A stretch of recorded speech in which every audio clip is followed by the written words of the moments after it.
Hello मित्रों। Welcome. Welcome everyone.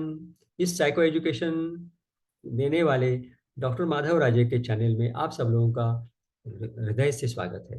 मित्रों, एक बात मैं आपसे करने के लिए आया हूँ आज। आज किसी पेशेंट ने, जिनको मैं कह रहा था, बताया हूँ कि आपको कोई बीमारी है और आपको सलाह, परामर्श और दवाई की जरूरत है। तो जब ये हमारा सेशन चल रहा था, हम इसको साइकोथेरेपी का सेशन कहते हैं। तो ये जब चल रहा था तो उन्होंने मुझको एक बहुत पते की बात पूछी। उन्होंने पूछा कि डॉक्टर साहब, ये मानसिक बीमारी क्यों होती है? तो मैं आज इस विषय को लेकर के मित्रों आपके पास में आया हूँ कि मानसिक बीमारी क्यों होती है। और इसकी जानकारी काफी लोगों को जरूरत होगी, ऐसा मुझको लगता है, चाहे फिर वो मेडिकल स्टूडेंट क्यों हो, मेडिकल डॉक्टर क्यों ना हो, और आम जनता क्यों ना हो, पढ़े लिखे लोग क्यों ना हो, ना पढ़े लिखे लोग क्यों ना हो, मानसिक बीमारी क्यों होती है।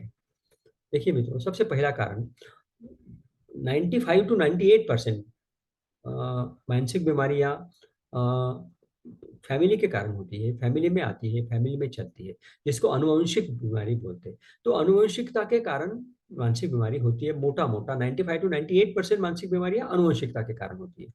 दूसरा कारण होता है कि जो कोई घटना घटी है, उस घटना का इम्पैक्ट जो होता है, उस घटना का जो आघात होता है, जिसका जो प्रभाव होता है, उसके कारण भी मानसिक बीमारियां हो सकती है। ना कि मैं ये कहूंगा होती है।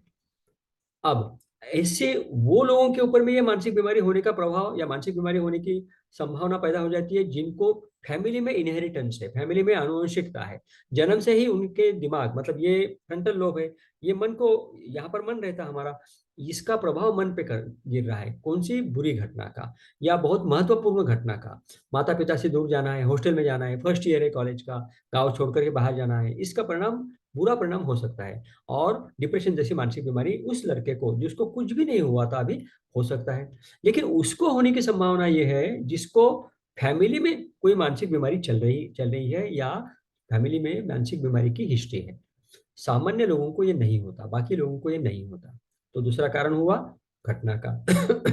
तीसरा कारण मित्रों ये है कि जो भी अनुभव होता है, उस अनुभव का निगेटिव मतलब निकालना, उस अनुभव का सोच निगेटिव रखना, इसके कारण भी मानसिक बीमारी होती है। एक उदाहरण दे देता हूँ।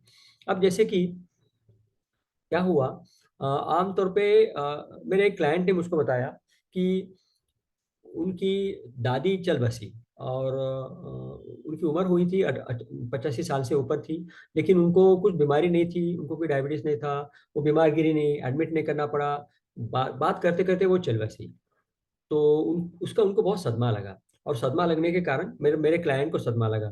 सदमा लगने के कारण उनको डिप्रेशन जैसे हालात पैदा हुए। अब देखिएगा, दादी को कोई बीमारी ना होते हुए दादी चली गई। दादी की उम्र 50 के आसपास थी। फिर दादी का चल बसना, हम सब लोगों को तो निकलना ही है इस दुनिया से। कौन यहाँ रहने के लिए आया है? हम सबको जाना ही है, एक एक न दिन मौत आनी ही है। तो ये तो बात उनको भी पता थी, मेरे क्लाइंट को। फिर भी दादी का बिछड़ने से उनको बहुत बड़ा गम हुआ। गम होना स्वाभाविक है, लेकिन ये गम 5-6 महीने तक के, साल भर तक के रहे, बात अलग है। तो उसको हम ग्रीफ बोलते हैं। लेकिन उससे अगर ज्यादा बढ़ते हुए, तो फिर उसको बीमारी में उसका परिवर्तन हो जाता है। तो ऐसा ही उनके मन में हुआ। क्यों? क्योंकि उन्होंने मतलब डिसएडवांटेज वाला निकाला, नॉन बेनिफिशियल मतलब निकाला। तो 3 कारण मैंने बताए आपको। आनुवंशिकता के कारण मानसिक बीमारी होती है, बुरी घटना, धक्कादायक घटना घटने के कारण मानसिक बीमारी होती है, और कोई भी घटना का निगेटिव मतलब निकालने से मानसिक बीमारी होती है। ये 3 कारण है मित्रों, जिसके कारण मानसिक बीमारियां हो सकती है। और अगर मानसिक बीमारी हुई तो डरना नहीं, ठीक होती है ना। साइकेट्रिस्ट क्यों है, साइकोथेरापिस्ट क्यों है ना। ये इतना सारा टेक्नोलॉजी का एडवांस हुआ है, रिसर्च हुआ है, संशोधन इतना हुआ है, क्यों हुआ है? सब लोगों को ठीक करने के लिए, है ना। तो अगर आपको मानसिक बीमारी हो गई हो, या होने वाली हो, या होने के आसार पैदा हुए हो, डरो नहीं। ठीक होने की संभावना उतनी ही ज्यादा है, उतनी ही प्रभावी है। ठीक है मित्रों। Okay then, thank you so much.